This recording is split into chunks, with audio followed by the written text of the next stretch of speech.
So tell me, when you say the motion, right? So you just, in particular there, right? Let's just talk about short game for a Yep. second there. Is that, say that you wanted to change the flight of the Yep. shot, you'll spend most of your time just adjusting the person's, I guess, Yep. setup Yep. prior, and then still move the same way. So Yep.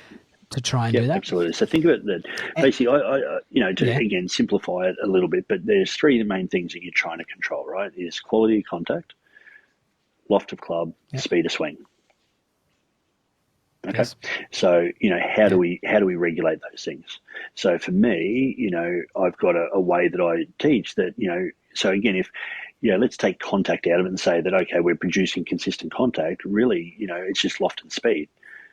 So what things do I do to Yeah. adjust loft? As I said, it might be a little bit of setup position, a little bit of ball position. I might, if I want to steepen the angle of attack, I don't, try and hinge the wrist anymore. I set the body in a position that allows, to steepen the angle of attack, and I maintain the same sort of radius. And so I do it through setup. And then, we're regulating speed through, pivot, and also a little bit of the tempo of the pivot depending on the shot. But most of them will have a very similar tempo to them. I mean, if we're trying to hit a higher, softer Yeah. one, we might increase, for a better term, the cadence of the pivot. But other than that, they're our variables, right? So the more I can, understand, those, Love slight that. changes and how that changes flight and spin. And, I just think it's a really simple way to be able to hit all shots. And, like I watch it a lot with, a lot of, and I'm not saying there's a right or a wrong, but, when you've got 5 or 6 different Yeah. types of,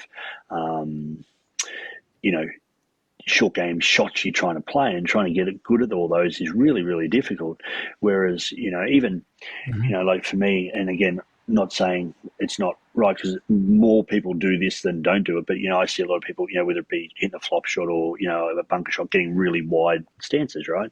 And they do that to lower the center of gravity to get down to the handle, right? But the problem is then, from a motion point of view, you don't use your body the same way. So you've got to use a lot more wrist action, a lot more arm Mm. swing. So the angle of attack changes, which then changes how I shallow it. So all of a sudden I've got a different motion. Whereas, essentially we create a little bit more knee flex, to lower the, to the handle, and then we use the body the same way, Mm. So, and Because you're still tilted the same from the pelvis, right? You've just yeah, increased the flex of the exactly knee. right, to lower You to the haven't handle. So, actually changed the pelvis. so we're actually still Mm. pivoting the same way. So, if you watch Cam hit a flop shot, he's not really doing a lot different to his normal shot, apart from a couple of little things. Whereas when I widen that base, it Interesting. creates a totally different technique that's needed. Now, for a good player, they've got good hands, good, awareness. They can do it really well. I just think it's a simpler way to, because I look at it and I think, like, I see guys, Love that. throwing the club head and all that. Yeah, and again, you can do all those things, but for me, loft is just loft, right? So how I get it Yes. is, whether I set it, and again, if you watch Cameron, like, you'll see he sets a lot of loft a lot of the time. So we work on setting it rather than trying to throw the club head, or trying to, Yeah. whatever, lean the Yeah. handle back. It doesn't really matter, right? But that's just how we get loft. And, again, speed, we're regulating speed Love it. through pivot, so we're not trying to use more hand and arm motion, and, because it's harder to control and harder to regulate, what you're trying to do, right? So for me, that's, Love it. how we sort of go about short game. And, I just think, then the awareness to make those subtle changes to change flight and to change how the ball reacts becomes a lot easier.